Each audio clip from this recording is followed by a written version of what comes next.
नमस्कार प्राइम समाचारमा स्वागत छ। म शशि नेपाल र म रोहन श्रेष्ठ। सुरु गरौं अहिलेसम्मका प्रमुख समाचारबाट। पछिल्लो 24 घण्टामा 4 जना कोरोना संक्रमितको मृत्यु, 525 जनामा संक्रमण पुष्टि। कुल संक्रमितको संख्या 25,000 नजिक। सबैको पीसीआर परीक्षण गराउन सरकारको आग्रह। कोरोना संक्रमणपछि निको भए पनि दोहोरिन सक्ने भन्दै सचेत रहन विज्ञको सुझाव। सील गरिएका क्षेत्रमा खुल्लेआम व्यवसाय र चहल पहल नरोकिँदा उच्च जोखिम।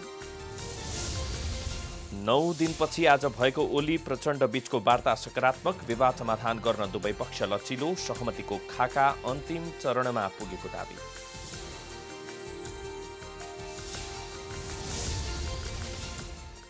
सडक तथा पुल निर्माणमा स्थानीय सरकार र ठेकेदारको चरम लापरवाही। सम्झौता बमोजिम काम नहुँदा पनि नियमन निकाय मुखदर्शक, जनतालाई सधैँको हैरान।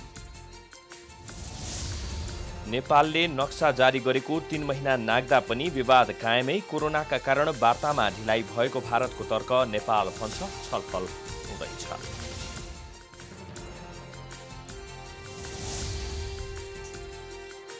अमेरिकाको प्रतिष्ठित प्रकाशन गृह ट्रिब्युन पब्लिसिङ कम्पनीले आफ्ना 5वटा प्रकाशन बन्द गर्ने आर्थिक सङ्कट ठेक्न नसकेको भन्दै कर्मचारी पनि कटौती। र फिफा विश्वकप र एसियन कप छनौट खेल्ने राष्ट्रिय फुटबल टिमका खेलाडीको कोरोना रिपोर्ट नेगेटिभ। प्रशिक्षक, अफिसियल र होस्टलका कर्मचारी पनि सुरक्षित।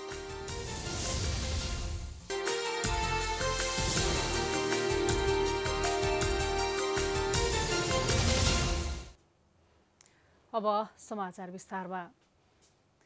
कोरोना संक्रमणका कारण आज थप 4 जनाको मृत्यु भएको छ। त्यस्तै कोरोना भाइरस संक्रमण पनि बढ्दै गएको छ। पछिल्लो 24 घण्टामा काठमाडौँ उपत्यकामा 127 सहित 525 जनामा कोरोना भाइरस संक्रमण पुष्टि भएको हो। संक्रमण बढ्दै गएपछि सरकारले आफ्नो सम्पर्कमा आएकाहरूलाई जोगाइदिन संक्रमितहरूसँग आग्रह गरेको छ।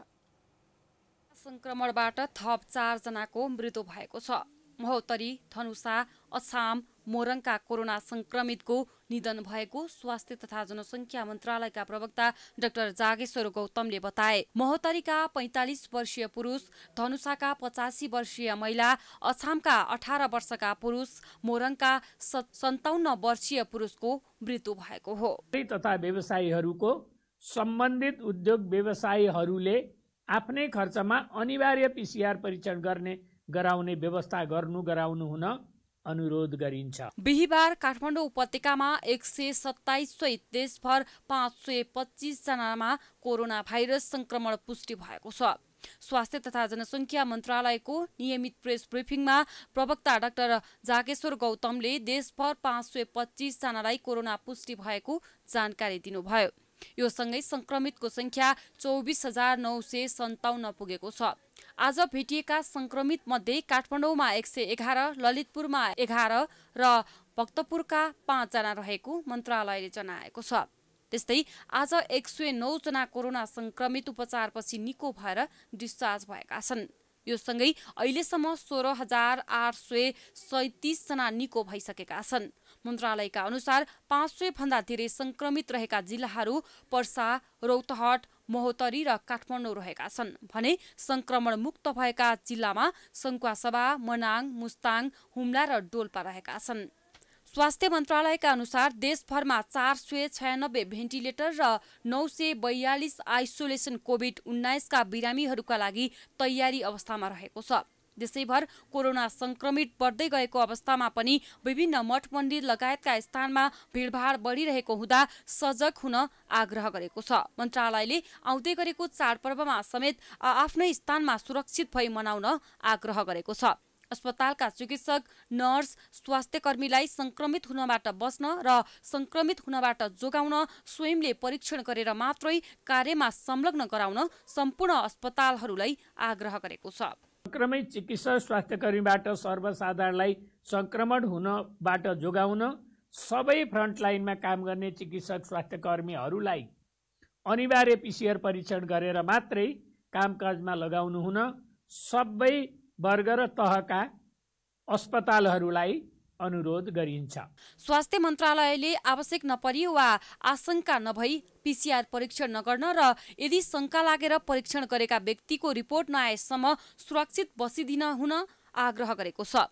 बढी भिडभाड हुने स्थानहरू, सपिङ मल, होटल, कल कारखाना लगायतमा कार्यरत कर्मचारीलाई सम्बन्धित कार्यालयबाटै आफ्नै खर्चमा परीक्षण गराउन मन्त्रालयले आग्रह गरेको छ। देशभरका विभिन्न अस्पतालका आइसोलेसनमा 8025 जनाको उपचार भइरहेको छ। पछिल्लो 24 घण्टामा 9859 वटा PCR परीक्षण भएको छ।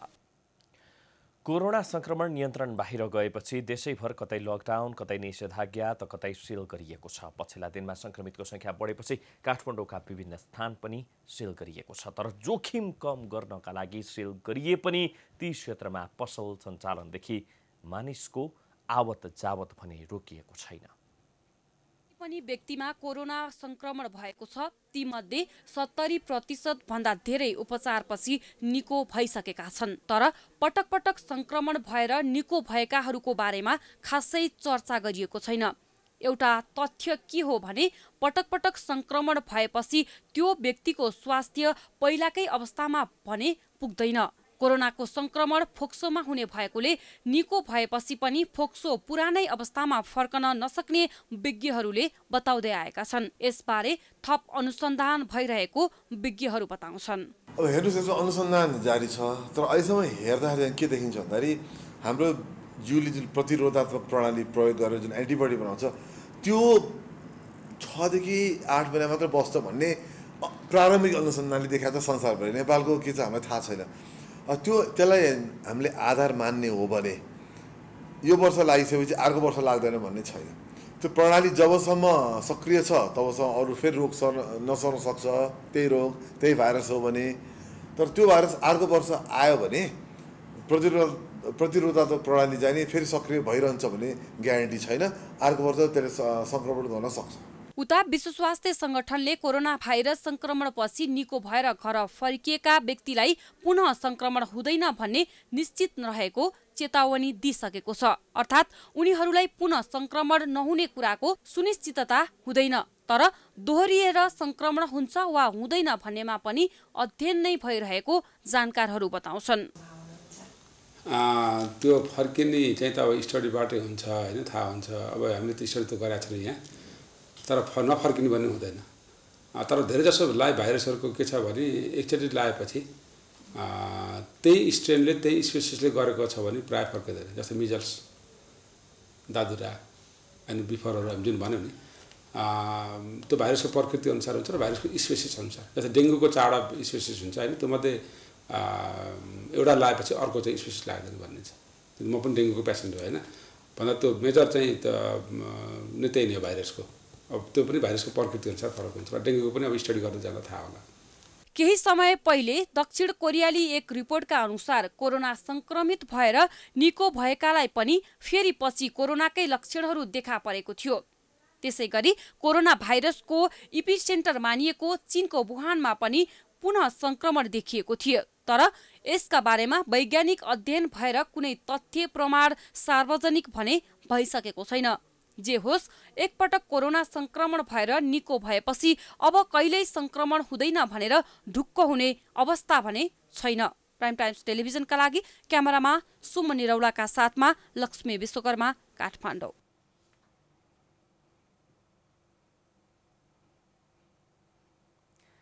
विश्वभर कोरोना संक्रमण हुनेको संख्या 2 करोड नागिसकेको छ। तीमध्ये 1 करोड 38 लाख जना उपचारपछि निको भएका छन्। तर एकपटक संक्रमण भएर निको भएकाहरूमा दोस्रो पटक पनि संक्रमण भएको तथ्याङ्क कसैले पनि सङ्कलन गरेको पाइँदैन। स्वास्थ्यविदहरूले भने पुनः संक्रमणको सम्भावनालाई अस्वीकार गर्न सकेका छैनन्। काठमाडौँ उपत्यकामा केही दिन यता कोरोना भाइरसको संक्रमणको जोखिम बढेको छ। काठमाडौँको व्यस्त व्यावसायिक क्षेत्र मानिने असन महाबौद्ध क्षेत्रमा पनि कोरोना भाइरसका संक्रमितहरू भेटिएका थिए। कोरोना संक्रमित बढ्दै गएपछि ती स्थानमा सिल गरिएको छ। कोरोना संक्रमित भेटिएपछि स्थानीय निकाय अर्थात् ओडाले पसल बन्द गर्न अनुरोध गरे पनि पसलहरू भने खुला नै रहेका छन्। मानिसहरूको आवत जावत पनि रोकिएको छैन। काठमाडौँको एक स्थानमा लेखिएको यो सूचना हेर्नुहोस्, जहाँ कोरोना संक्रमित भएको हुँदा मिति 2077 साउन 24 गतेदेखि 32 गतेसम्म पसल बन्द गरी सहयोग गरिदिनु हुन अनुरोध छ। काठमाडौँ महानगरपालिका वडा नम्बर 27 ले राखेको यो सूचनाको व्यवस्था गर्दै यही क्षेत्रमा पसलहरू खोलिएको छ भने मानिसहरूको भिडभाड कायमै छ।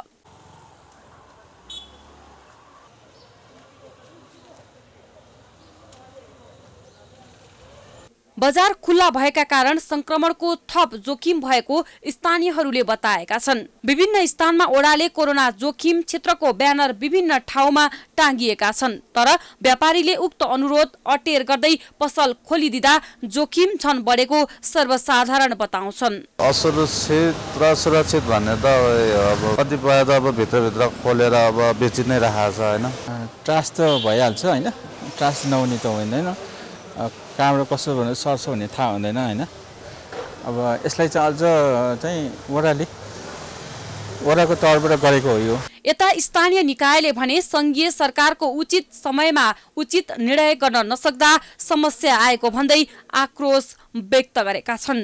पहिला नि चाहिँ ओपन गर्नुपर्ने थियो नि, अब पहिला ओपन गर्नुपर्ने बेलामा ओपन गरेन, अहिले बन्द गर्नु बेलामा चाहिँ ओपन भइराख्यो। यो सरकार पागल हो कि के हो भनेर भन्न नसकिने छ कि मेरो आफ्नो विश्लेषणमा त यो सरकार चाहिँ असफल सरकार हो। यो सरकार पागलपना भइसक्यो। यो सरकारमा उच्च स्तरीय बस्ने मान्छेहरूले के बोल्छ के बोल्दैन। अब बेसार पानी खाएर चाहिँ के छ भन्दाखेरि बेसार पानी खाएर कोरोनालाई जित्न सकिन्छ भन्ने कुरासम्म पनि भन्छ। सरकारले भने संक्रमितको संख्या बढ्दै जाँदा पछिल्लो समय पुरै क्षेत्रलाई लकडाउनको साटो सम्बन्धित क्षेत्रलाई मात्र सटडाउन गरेर परीक्षणको दायरा बढाउने रणनीति लिएको छ। देशभर पछिल्लो समय कोरोना संक्रमित दिन प्रतिदिन बढिरहेका छन्। ट्राफिक प्रहरीले चेकजाँचमा पनि कडा गरेको छ। जति नै कडा गरे पनि मानिसहरूको आवत जावत रोक्न हम्मे परेको छ। यसरी नै लापरवाही गरिरहने हो भने जुनसुकै बेला कोरोना संक्रमणले तहस नहस नबनाउला भन्न सकिँदैन। प्राइम टाइम्स टेलिभिजनका लागि क्यामेरामा सुमन निरौलाका साथमा लक्ष्मी विश्वकर्मा, काठमाडौँ। अन्य देशहरूमा जस्तै नेपालमा कोरोना संक्रमणका कारण आम नागरिकदेखि विभिन्न क्षेत्रका उच्च पदस्थ व्यक्तिहरूलाई कोरोना संक्रमण पुष्टि भएपछि कोही सेल्फ क्वारेन्टिनमा त कोही सेल्फ आइसोलेसनमा बसिरहेका छन्। अहिलेसम्म उच्च पदस्थ व्यक्तिहरू कसलाई भयो त कोरोना संक्रमण?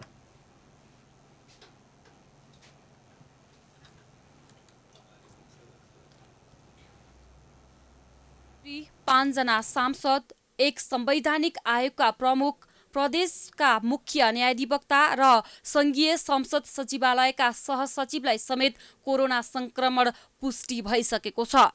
कोरोनाबाट सबैभन्दा बढी प्रभावित क्षेत्र प्रदेश 2 मा आन्तरिक मामिला तथा कानून मन्त्री ज्ञानेन्द्र कुमार यादव र प्रदेश सभामा महोत्तरीबाट सांसद बनेकी डाक्टर रीना कुमारी यादवलाई 11 दिन अघि कोरोना संक्रमण पुष्टि भएको थियो। मन्त्री यादव यति बेला होम आइसोलेसनमै छन्। यादवले स्वास्थ्य अवस्था सामान्य रहेको बताएका छन्। आत्मबल बढाए आफूहरूले कोरोनालाई सजिलै जित्न सकिने मन्त्री यादवको भनाइ छ। 11 दिनसम्म मैले बसेँ, ममा अब कुनै किसिमको लक्षण छैन, समस्या पनि छैन।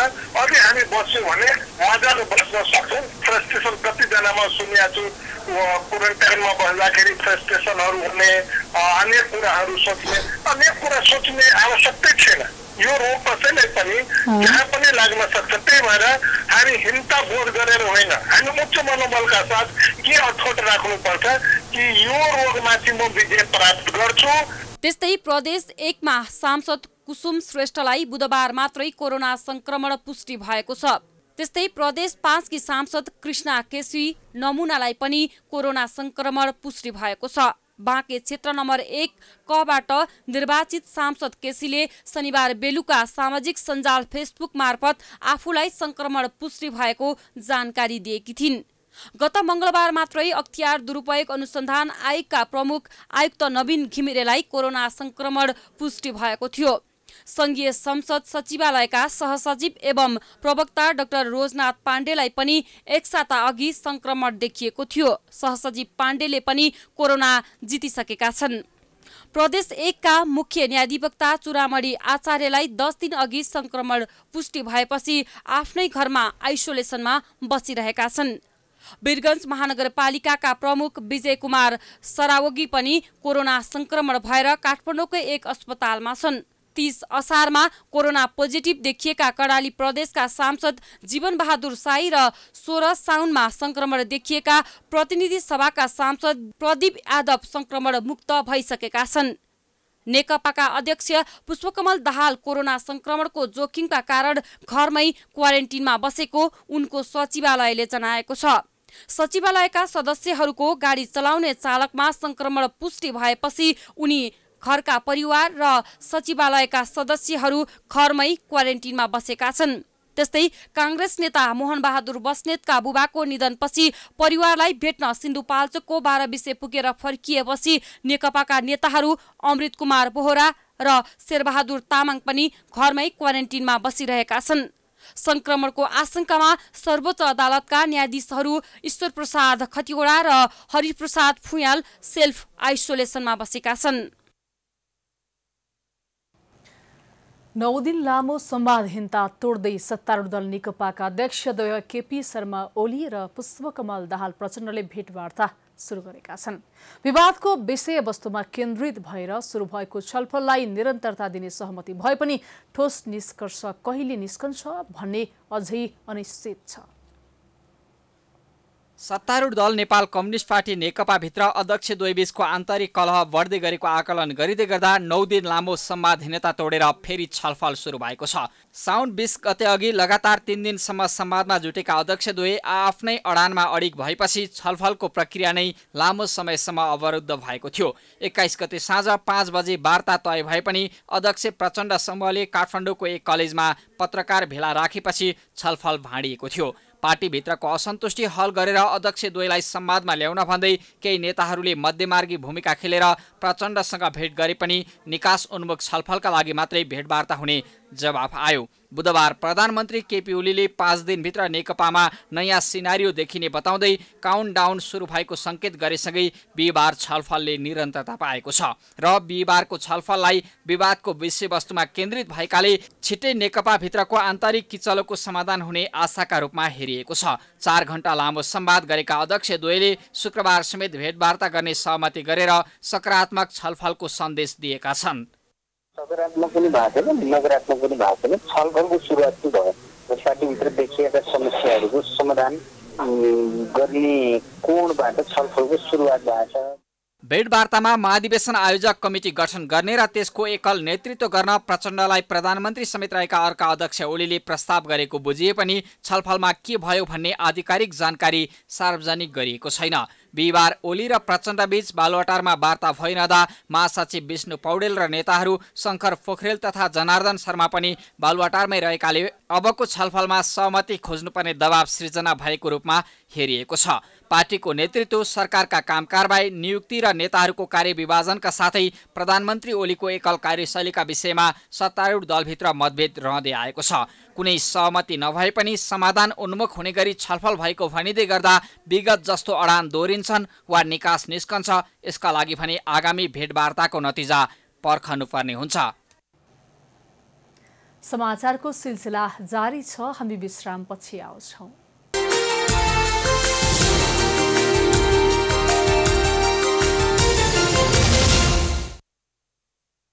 विश्रामपछि पुनः स्वागत छ। अब बाँकी प्रसङ्ग। मोरङको लेटाङ नगरपालिकादेखि धनकुटाको बुधबारेसम्म जोड्ने सडक कालोपत्रे गरेको 1 महिना नबित्दै फत्किन थालेको छ।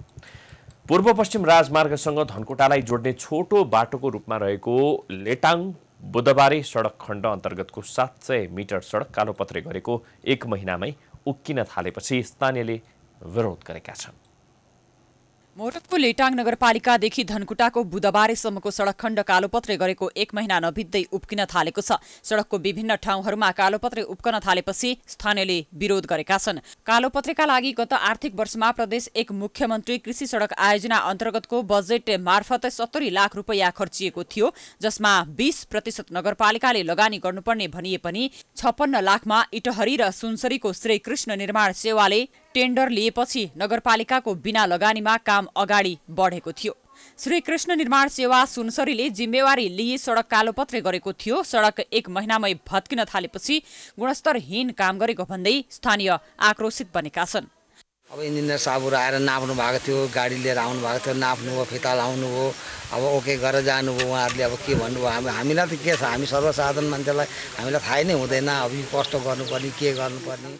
सडक निर्माणको क्रममा ठेकेदारले गुणस्तरहीन सामग्री प्रयोग गरेको स्थानीयले आरोप लगाएका छन्। ठेकेदारको लापरवाहीका कारण सडक भत्किएको भन्दै निर्माण कम्पनीलाई कारबाही गर्नुपर्ने स्थानीयको माग छ। हेर्ने निकायले राम्ररी यसलाई निरीक्षण गरेर यो ठेकेदारलाई र यो बाटो चाहिँ के अरे पास गर्ने जो समिति छ, पास गर्ने चाहिँ ओभरसियर इन्जिनियरलाई कारबाही गर्नुपर्छ एक। र दोस्रो कुरो लेटाङमा जति पनि पिच निर्माणहरू भएका ठाउँमा सम्पूर्ण ठाउँ चेक गरेर अगाडि बढ्नको लागि म अनुरोध गर्छु। 7 मिटर चौडाई 30 mm मोटाई भएको कालोपत्रे सडक निर्माण गर्नुपर्ने भए पनि मापदण्ड अनुसार नभएको पाइएको छ। भत्किएको सडक अनुगमन गर्न गएको लेटाङ नगरपालिकाको टोलीले कालोपत्रे गरिएको भाग उप्किएकाले तत्काल पुनर्निर्माण गर्न सम्बन्धित पक्षलाई आग्रह समेत गरेको जनाएको छ। एकदमै काम गलत भएको छ हैन। एकरूपता मोटाई पनि उकाको ठाउँमा चाहिँ मोटै छ, तर अन्यत्र हेर्दाखेरि त्यत्रो मोटो पनि पाइएन। त्यसले गर्दाखेरि हामीले बीचमा अनुगमन गर्ने त हुँदै हो, तर पनि यो प्रदेशबाटै यसको त्यो हरेक कुराहरू प्रदेशबाट गरेको हुँदाखेरि हामीसँग सबै टोटल कुराहरू नआएको कुराले गर्दा पनि हामीले यसलाई बढी निगरानी गर्न सकेनौँ होला। र यो एकदमै कमी कमजोरीहरू भएको छन्, यसलाई सुधारेर कसरी हो यसलाई सच्याउनु पर्छ। सडक कालोपत्रेको जिम्मा लिएको ठेकेदार कम्पनीले भत्केको कालोपत्रे तुरुन्तै मर्मत गर्ने जनाएको छ। स्थानीयको लापरवाहीका कारण सडक भत्किएको निर्माण कम्पनीको आरोप छ। पिच गर्दै गरेको बाटोमा ट्र्याक्टर तथा अन्य सवारी साधन दौडाएका कारण विभिन्न ठाउँमा पिच भत्किएको कम्पनीले दाबी गर्दै आएको छ। मोरङबाट कुमार खड्काको रिपोर्ट। काठमाडौँको धेरै मध्येको एउटा नराम्रो पक्ष हो अस्तव्यस्त सडक र सवारी अनि धुवाँ धुलो। यसको एउटा उदाहरण हो काठमाडौँको चाबहिल क्षेत्रको सडक। लकडाउन अवधिमा उक्त सडक निर्माणले गति लिएको थियो, तर पछिल्लो समय फेरि समस्या देखिएको छ। सम्झौता भएको 4 वर्षमा 6 किलोमिटर मात्र कालोपत्रे भएको थियो भने अहिले काममा व्यापक ढिलासुस्ती हुँदै आएको छ। सडक मर्मत तथा सम्भारमा ढिलासुस्तीका कारण यात्रु तथा सर्वसाधारणले हैरानी खेप्नु परेको छ। चाबहिल क्षेत्र वर्षामा हिलाम्बे हिउँदमा धुलोमय बन्ने गरेको छ। चाबहिल रिङ रोडमा कुनै विवादका कारण भन्दा पनि ढिलासुस्तीका कारण ढिलाइ भएको हो। पिच गर्न ठेक्का समेत लागिसकेको अवस्थामा कोरोना महामारी र लकडाउनका कारण ढिलाइ हुन गएको सडक डिभिजन कार्यालय काठमाडौँले जनाएको छ। डिभिजनले दशैंसम्म पिच गरिसक्ने दाबी समेत गरेको छ। चाबहिल साँखु सडक खण्डमा पनि वर्षौंदेखि कालोपत्रे तथा ढल व्यवस्थापनको काम हुन सकेको छैन। यसअघि उक्त सडक खण्डमा सम्झौता भएको 4 वर्षमा 6 किलोमिटर मात्र कालोपत्रे भएको थियो भने अहिले काममा व्यापक ढिलासुस्ती हुँदै आएको छ। काठमाडौँ उपत्यका सडक विस्तार आयोजनाको ढिलासुस्तीले उक्त सडक खण्डमा 4 वर्षमा पनि कालोपत्रेको काम सम्पन्न हुन नसकेको हो। समयमा नै सडक निर्माण नभएपछि स्थानीयहरू आक्रोशित भएका छन्। उनीहरूले धुलो र हिलोले आफूहरूको स्वास्थ्यमा पनि समस्या देखिएको बताएका छन्। 20 वर्षदेखि हामीले लगभग यहाँ धुलो धुवा खाएर नै बसिरहेका छौँ। अब माथिको मान्छेहरू आउँछ, भोलि बन्छ, अब 1 महिनापछि बन्छ, 15 दिनपछि बन्छ, मिटिङ हुँदैछ भन्छ, पहिले कसलाई टेन्डर हालेको छ भन्छ। के होइन भने ग्राभेल राम्रोसँग गर्नु पर्यो, तर ठुलो उडेको त उडै हुन्छ, मान्छेले जोखिम त त्यतिकै भइहाल्यो। हेर नै थियो एक त अब तिनीहरूले पानी परेको हिसाबले यो पिच नगरे हो कि मान्छे आवजावत गर्ने गाह्रो हुने गरिराखिरहेको थियो। हामीले आफैले उठेर त्यो निकालेर गऱ्यौँ। अहिले बन्छ भन्दा भन्दै 6 वर्ष भइसक्यो, अहिले पनि तपाईँको यसपालि पनि बनेन। कोरोनाले गर्दा एक त हामी आक्रान्त भएर व्यापार दिनभरिमा बोनी पनि हुँदैन, अर्कोतिर यो बाटोले गर्दाखेरि 1-2 जना आएको मान्छे पनि यो बाटोको हिलो धुलो देखेर आउन मान्दैन भनेपछि हामीले यत्रो भाडा तिरेर आफ्नो व्यवसाय कसरी चलाउने। चाबहिल साँखुको 12 किलोमिटर सडक विस्तार गरेर 4 लेन र दुवैतर्फ फुटपाथ बनाउने योजना सहित 2072 सालबाट काम अघि सारिएको थियो। 2074 सम्ममा सडक विस्तार सक्ने गरी ठेक्का सम्झौता गरिएको थियो। निर्माण कम्पनीले पटक पटक म्याद थप्दै आएको छ। काठमाडौँ उपत्यका सडक विस्तार आयोजनाका अनुसार 1,75 करोड रुपियाँको लगानीमा उक्त सडक निर्माण भइरहेको हो। अब त अति भएन र हरेक क्षेत्र अस्तव्यस्त। यसको लागि गर्ने चाहिँ कसले? समयमै सोच्ने बेला भने अवश्य आइपुगेको छ। अब पनि प्रसङ्ग नेपाल र भारत बीचको एउटा किसिमको विवाद बीचको वार्ता सम्बन्धी। नेपालमा आफ्नो भूभागहरू समेटेर नयाँ नक्सा जारी गरेपछि नेपाल भारत सम्बन्ध झनै चिसिएको छ। नयाँ नक्साप्रति असन्तुष्टि जनाएको भारतसँग वार्ता गर्ने नेपालले पटक पटक प्रयास गरे पनि सफल हुन सकेको छैन। कहिले कोरोनाको बहाना त कहिले आन्तरिक कारण भन्दै भारत वार्ताको टेबलमा बस्न तयार देखिँदैन, जसका कारण नेपाल भारत बीच चिसिएको सम्बन्ध सुधार गर्न कठिन नै परेको छ। लिपुलेक, लिम्पियाधुरा लगायत क्षेत्रलाई भारतले आफ्नो भन्दै नयाँ नक्सामा समेट्यो।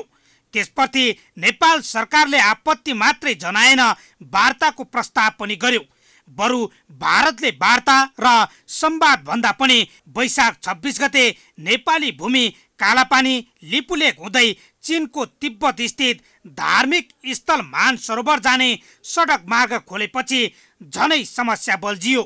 त्यसपछि नेपालले जेठ 7 गते नयाँ नक्सा जारी गरेपछि त्यसलाई नमान्ने बताएको भारतलाई नेपालले वार्ता गर्न औपचारिक रूपमा पटक पटक प्रयास गरे पनि 3.5 महिनासम्म कुनै प्रतिफल आउन सकेको छैन। यस सम्बन्धमा भारतीय जनता पार्टीका नेता विजय जोलीले कोरोनाका कारण दुई देश बीचको वार्ता रोकिएको जवाब दिएका छन्। भारत नेपाल के साथ संवाद करना चाहता है, लेकिन कोरोना महामारी के समय दुनिया को कोरोना महामारी से बचाया जाए या आपके साथ वार्तालाप करने के सीक्वेंस को जल्दी जल्दी किया जाए। कुछ थोड़ी पेशेंस तो रखिए। हमने ये कभी नहीं कहा कि हम आपसे वार्तालाप नहीं करेंगे। हमने कहा कोरोना महामारी को कम हो जाने दीजिए।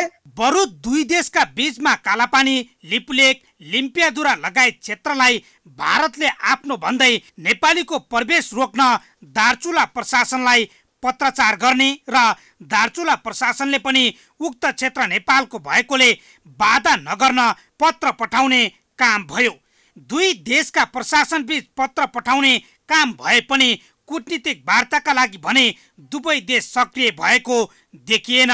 दुई देश बीचको सीमा विवाद समाधानका लागि कूटनीतिक पहल आवश्यक भए पनि भारतले व्यवस्था गर्दा समस्या भएको पूर्व परराष्ट्र मन्त्री बताउँछन्। नेपाल सरकारले पनि वार्ता गरौँ भनेर भनिराखेकै छ र वार्ता गरौँ भनेर भन्दाखेरि नेपाल सरकारले पनि आफ्ना बोल्ने तपाईको भावनाहरू, आफ्ना बोल्ने शब्दहरूमा चाहिँ नेपाल सरकारले पनि मर्यादा राख्नुपर्छ। उत्तेजित भएर अथवा आक्रोशित बनाउने किसिमबाट नेपाल सरकारले पनि बोल्नु हुँदैन।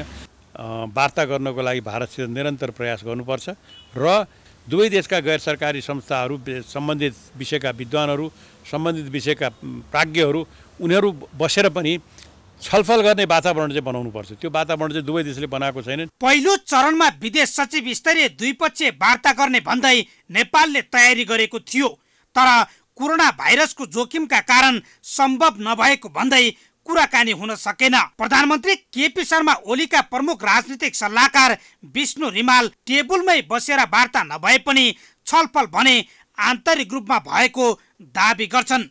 रिमालले छलफल भएको दाबी गरे पनि भारतीय प्रधानमन्त्री नरेन्द्र मोदीसँग टेलिफोन वा अन्य माध्यमबाट छलफल भएको कुनै कुरा बाहिर आएको छैन। यसमा पनि डिप्लोमेटिक च्यानल त परिचालित नै छ नि। हामीले के बुझ्नुहुन्न भने दुईजना प्रधानमन्त्री आमान्य सामान्य बसेर कुरा गरेपछि वार्ता भए मानिने, अरू च्यानलबाट भएका छलफललाई चाहिँ कोही पनि भएन सूचना बन्द गर्ने चाहिँ सोध्नु हुँदैन। अहिले पब्लिकली मिडियालाई भन्न सक्ने तहमा निष्कर्षमा नपुगेका कुरा धेरै होलान्, तर के चाहिँ हामीले बुझ्नु हुँदैन भने नेपाल र भारतको कूटनीतिक सम्बन्धमा संवादहीनता छ भने चाहिँ बुझ्नु हुँदैन। दुईटा देशको बिचमा संवाद छ। कहिले कोरोनाको बहाना त कहिले आन्तरिक कारण भन्दै भारतले वार्ताको टेबुलमा बस्न आनाकानी गरेको पनि 3 महिना बितिसकेको छ। परराष्ट्र मन्त्री प्रदीप गेवालीले भारतीय राजदूतलाई आफ्नो कार्यकक्षमा बोलाएर कूटनीतिक नोट दिए पनि त्यसको औपचारिक जानकारी अझै आएको छैन। हप्तै पिच्छे हुने भारतीय राजदूत र नेपालका नेताहरूको भेटघाट पनि रोकिएको छ। वार्तामा बस्न आलटाल गरे पनि नेपालले निरन्तर दबाब दिएर वार्ताका लागि भारतलाई सहमत गराउनै पर्ने परराष्ट्रविदहरूको जोड छ।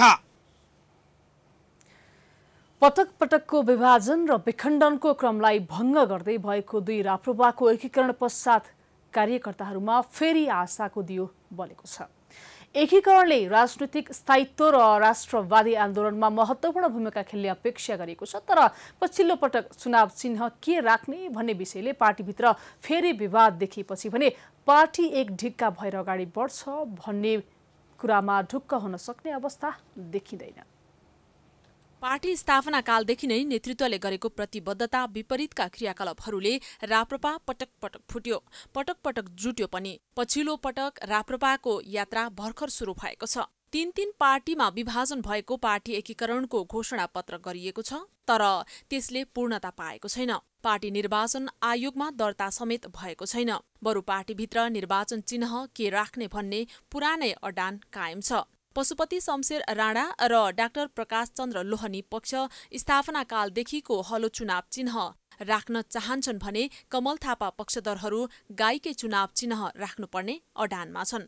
उसो त राप्रपामा विगतमा पनि कहिले वरियताको विवाद त कहिले झण्डाको विवाद नदेखिएका होइनन्। तर ती विवादहरू मिले जस्तो देखिए पनि चुनाव चिन्हलाई लिएर भने पार्टी नेतृत्व नै विभाजित छन्। अहिले भने चुनाव चिन्हकै विषयमा विवाद चर्किँदै गएपछि समाधान गर्न 6 जनाको कार्यदल गठन गरिएको छ, जसमा कमल थापा पक्षधर दीपक बोहराको नेतृत्वमा बुद्धिमान तामाङ र राजेन्द्र लिङदेन छन् भने राप्रपा संयुक्तको तर्फबाट विक्रम पाण्डेको नेतृत्वमा ध्रुव बहादुर प्रधान र श्याम तिमसिना छन्। कार्यदलले छलफल गरी हप्ता दिनमै स्पष्ट निर्णय दिने र त्यसै अनुसार अघि बढ्ने राप्रपा नेताहरू बताउँछन्। पार्टी दर्ता गर्न अब हलो र गाईको समस्या र पार्टीमा अब पहिलाको राप्रपाको विधानलाई मानेर लिएर अगाडि जाने भन्ने कुरा एक थरी आयो भने होइन, नयाँ विधान अनुसार जानुपर्छ भन्ने अर्को थरी आएको हुनाले अहिले त्यसलाई एउटा तीन जनाको दुईतर्फको कार्यदल गठन गरेको छ हिजो मात्रै। त्यो कार्यदलले अब नयाँ समीकरणलाई अब नयाँ योजना बनाएर कसरी लैजाने भन्ने कुरा अब एक हप्ताभित्र त्यसको रिपोर्ट दिन्छ। त्यो रिपोर्टको आधारले पार्टी अब एकीकरण सबै तहको एकीकरण गरेर जाने भन्ने र निर्वाचन आयोगमा पनि दर्ता गरेर जाने भन्ने कुरा त्यो आयोगले एक हप्ताभित्र हामीलाई पार्टीलाई रिपोर्ट दिन्छ, त्यसअनुसार अगाडि बढ्छ। विगतको इतिहास र हाल पार्टीभित्र बलिरहेको भुजको आगो देख्दा नेतृत्वमाथि विश्वास गर्ने कुनै अवस्था त छैन। तर पार्टी नजुटेको खण्डमा भने तिनै अध्यक्ष बीच प्रश्न उठ्ने भएकोले निश्चित रूपमा जुट्ने एक थरी नेताहरूको भनाइ छ। उनीहरू सुरुवाती दिनमा तिनै अध्यक्षले गीता समातेर यो पार्टी फुट्दैन भनेर कसम खाएको बताउँदै यो अवस्थामा पार्टी एकीकरण हुँदैन भन्नु अनैतिक भएको बताउँछन्। जुट्नै पर्छ, होइन भनेदेखि त नैतिकताको चाहिँ नैतिक प्रश्न उठ्छ तिनटै अध्यक्षमाथि।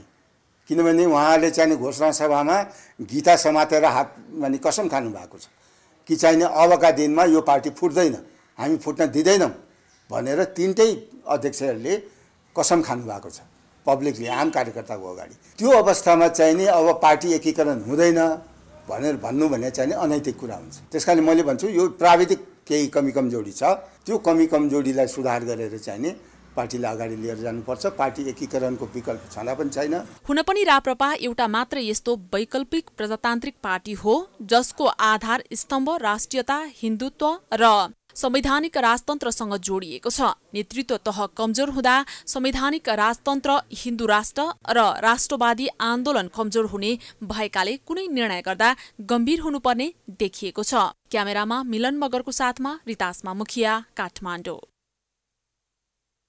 समाचारको सिलसिला जारी छ। हामी विश्रामपछि आउँछौँ। विश्राम अघि प्रमुख समाचार।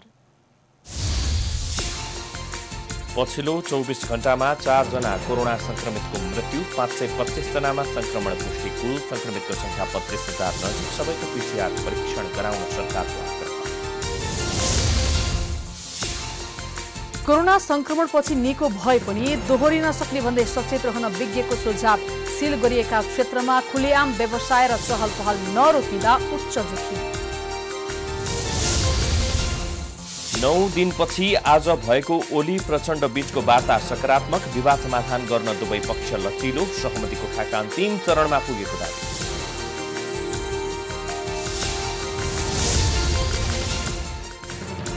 सडक तथा पुल निर्माणमा स्थानीय सरकार र ठेकेदारको चरम लापरवाही, सम्झौता बमोजिम, काम नहुँदा पनि नियामक निकाय मुखदर्शक, जनतालाई सधैँको हैरान। नेपालले नक्सा जारी गरेको 3 महिना नाग्दा पनि विवाद कायमै, कोरोनाका कारण वार्तामा ढिलाइ भएको भारतको तर्क, नेपाल पनि छलफल हुँदैछ।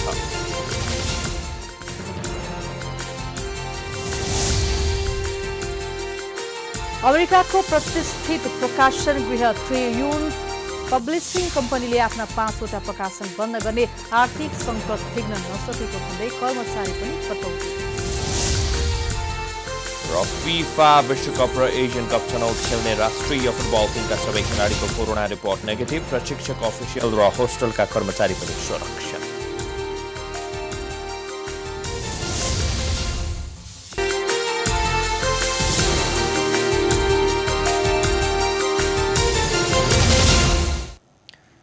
विश्रामपछि पुनः स्वागत छ। अब बाँकी प्रसङ्ग।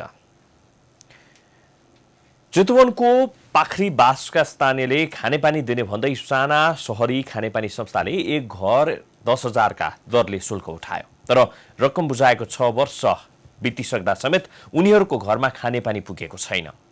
अहिले राप्ती नगरपालिका 8 पाखरी बासका 36 घर परिवारले पिउने पानी अभावका कारण इनारको दूषित पानी पिइरहेका छन्।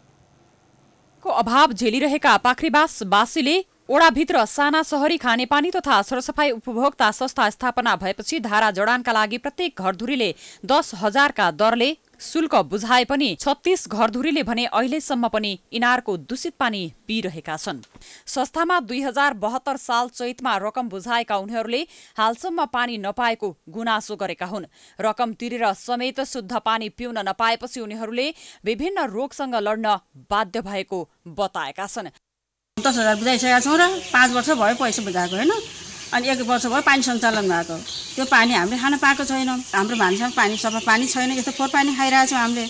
रुगा खोकी झाडा पखाला हामीलाई दैनिक भइरहेछ, किनभने पानी राम्रो छैन हाम्रो। पाखरीबासका स्थानीयलाई पानी दिने भन्दै साना सहरी खानेपानी संस्थाले भने पाइप विस्तारमा पुग्दा स्किम 2 आयोजनाले पाखरीबास आफ्नो क्षेत्रमा पर्ने भन्दै पाइप विस्तारमा अवरोध गर्ने गरेको बताएको छ। खानेपानी विस्तारका लागि ओडा 8 को पाखरीबासमा पटक पटक पुगेर खानेपानी विस्तार गर्न खोज्दा ओडा 9 को स्किम 2 खानेपानी आयोजनाले आफूहरूमाथि हातपात गर्न खोजेपछि आफूहरूले स्किम 2 आयोजनाले गर्छ भनेर छोडिदिएको संस्थाको भनाइ छ। स्किम 2 अन्तर्गतको समितिको साथी हुनुपर्छ, सायद त्यही अन्तर्गतको साथी हुनुपर्छ। उहाँहरूले त्यस क्षेत्रमा हाम्रो यो साना सहरीको र उहाँहरूको कार्यक्षेत्र एउटै पर्न गएको हुँदाखेरि उहाँले यो ठाउँमा पाइपलाइन विस्तार गर्न पाउनुहुन्न भनेर हाम्रै समितिका अध्यक्षलाई हातपात गर्ने स्थिति आइसकेपछि हामीले चुना लाएर खन्ने भनेर तोकेको ठाउँ समेत अनि जेसीबी फर्काएर खनेको 100 मिटर खनेको जति पनि हामीले असहज अवस्था आएपछि पुरेर आएको। पाखरीबासका स्थानीयलाई खानेपानी धारा जडानका लागि आफूहरूले गर्नुपर्ने समन्वय गर्ने बताउँदै राप्ती नगरपालिकाका मेयर प्रभाव बरालले भने स्किम 2 आयोजनाले अब छिट्टै काम सम्पन्न गर्ने बताएकी छिन्। उनले स्किम 2 आयोजना र सहरी खानेपानी संस्थासँग सल्लाह गर्दै छिट्टै खानेपानी जडान गर्न नसके नगरपालिकाको बाटो खोलिदिए आफूहरूले काम गर्ने बताएकी हुन्। उसको चाहिँ योजना 2 प्रोजेक्ट चक्रासन काम गर्नु, उहाँहरूको उपचार आफै पहिला चाहिँ बुझाएर अनि पहिला खानेपानी आयोजना जिल्लासँग समन्वय गरेर गर्नुभयो। अहिले चाहिँ पहिला उहाँहरूले राम्रो पार्नु भएको छ र मलाई लाग्छ उहाँले छिटै नै त्यो खानेपानी आयोजना सम्पन्न गर्नुपर्छ र त्यहाँ जनतालाई छिटोभन्दा छिटो पानी पाउनुहुनेछ। यदि उहाँले छिटो सक्नुहुन्न भने स्थानीय सरकार कस्तो भन्नु पऱ्यो, हामीले छिटो पानी पाउन सकेनौँ, त्यसको लागि चाहिँ त्यताबाट ल्याउनुपर्छ भनेर उहाँले हामीलाई बाटो दिएको। शुद्ध पानी पिउन नपाउँदा वर्षौंदेखि स्थानीयले शास्ति खेप्नु परेको छ। स्थानीयहरू विभिन्न रोगको शिकार हुनु परेको छ। त्यसैले मानव जीवनसँग जोडिएको खानेपानी विस्तारमा स्थानीय सरकारले चासो देखाउनु पर्ने देखिन्छ। चितवनबाट रबिना पौडेलको रिपोर्ट। अब आर्थिक समाचार।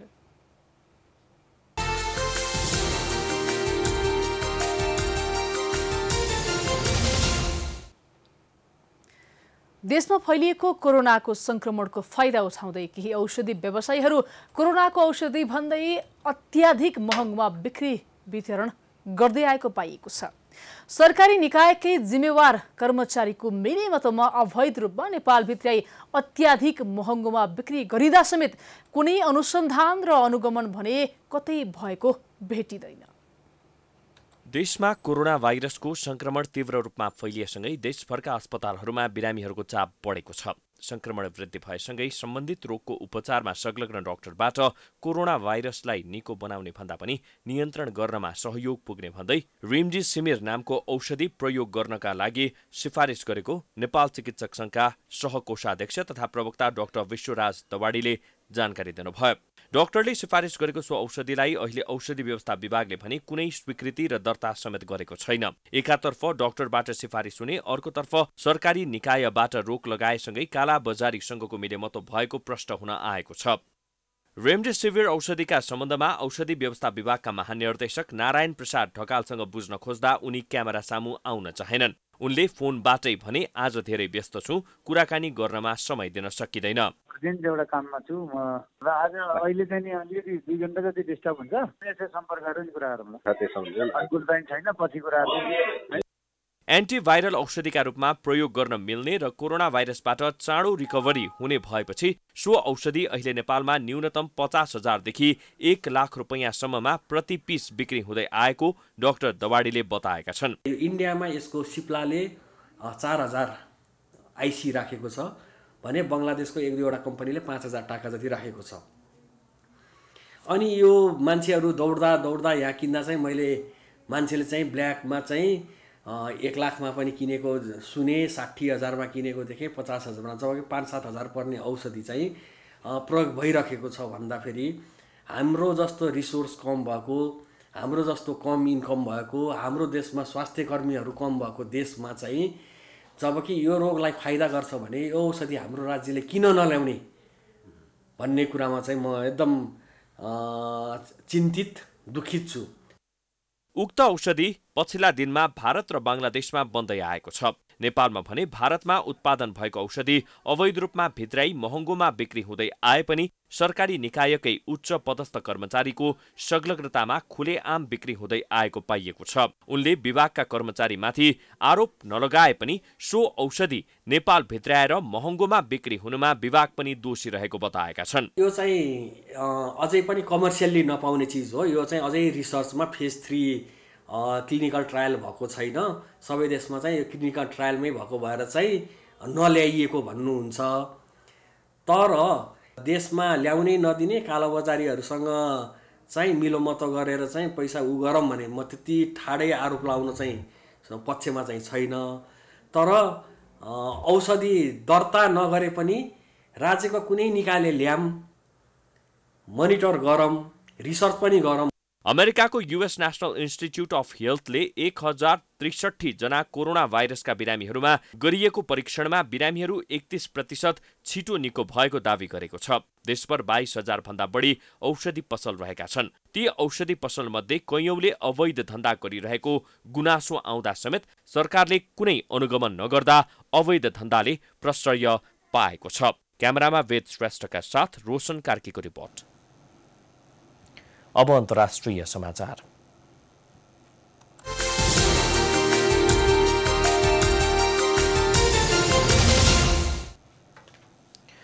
अमेरिकी पत्रकारितामा निकै प्रतिष्ठित प्रकाशन गृह ट्रिब्युन पब्लिकेशन्स कम्पनीले आफ्ना 5 वटा प्रकाशन बन्द गर्ने निर्णय गरेको छ।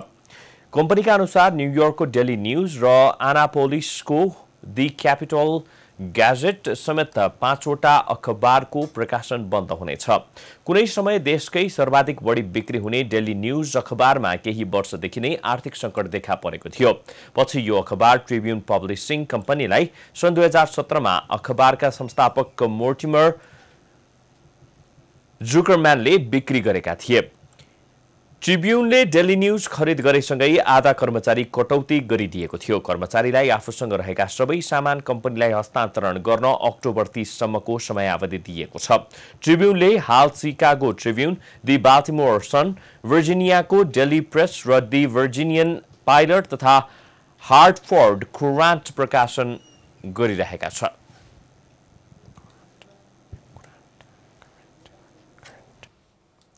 अब खेलकुद समाचार।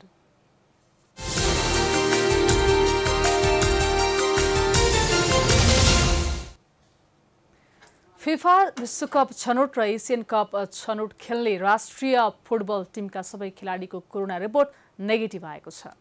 अखिल नेपाल फुटबल संघ इन्फाले गत सोमबार र मंगलबार परीक्षण गरिएका 34 खेलाडीको कोरोना रिपोर्ट नेगेटिभ आएको जनाएको हो। यस्तै इन्फाले परीक्षण गरिएका खेलाडी सहित प्रशिक्षक, अफिसियल र होस्टलका कर्मचारी सहित 53 जनाको रिपोर्ट नेगेटिभ आएको जनाएको छ। कोरोना परीक्षण गरिएका 54 मध्ये 1 जनाको भने पुनः परीक्षण गर्नुपर्ने इन्फाले जनाएको छ। फिफा विश्वकप छनौट र एसियन कप छनौटको प्रशिक्षण थाल्नु अघि इन्फाले कोरोना परीक्षण गराएको थियो, तर टिमको परीक्षण सुरु नभई स्थगित भएको छ। इन्फाले भदौ 1 गतेबाट सुरु गर्ने भनेको टिमको प्रशिक्षण अर्को सूचना नआएसम्मका लागि स्थगित गरेको जनाएको छ। कतारमा 2022 मा हुने विश्वकप र चीनमा 2023 मा एसियन कप छनौटमा नेपालले अब 3 होम खेल खेल्न बाँकी रहेको छ। समूह बी मा रहेको नेपालको 5 खेलबाट 3 अङ्क रहेको छ। चाइनिज ताइपेलाई पराजित गरेको नेपाल समूहको 4औं स्थानमा छ।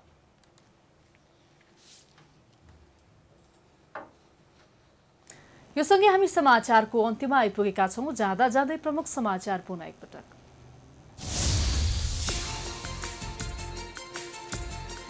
पछिल्लो 24 घण्टामा 4 जना कोरोना संक्रमितको मृत्यु, 525 जनामा संक्रमण पुष्टि। कुल संक्रमितको संख्या 25,000 नजिक। सबैको पीसीआर परीक्षण गराउन सरकारको आग्रह।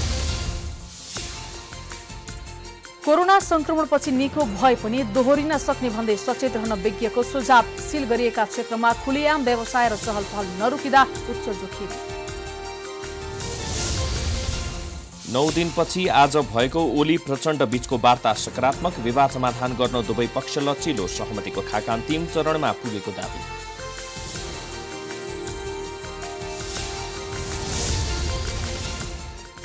सडक तथा पुल निर्माणमा स्थानीय सरकार र ठेकेदारको चरम लापरवाही। सम्झौता बमोजिम काम नहुँदा पनि नियामक निकाय मुखदर्शक, जनतालाई सधैँको हैरान। नेपालले नक्सा जारी गरेको 3 महिना नाग्दा पनि विवाद कायमै। कोरोनाका कारण वार्तामा ढिलाइ भएको भारतको तर्क। नेपाल फन्च छलफल हुँदैछ।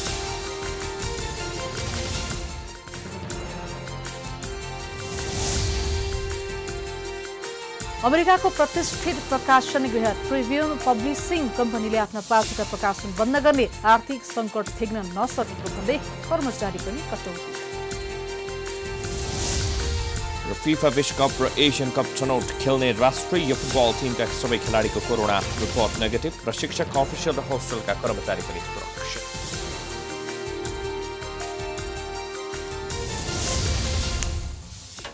प्राइम समाचार अहिलेलाई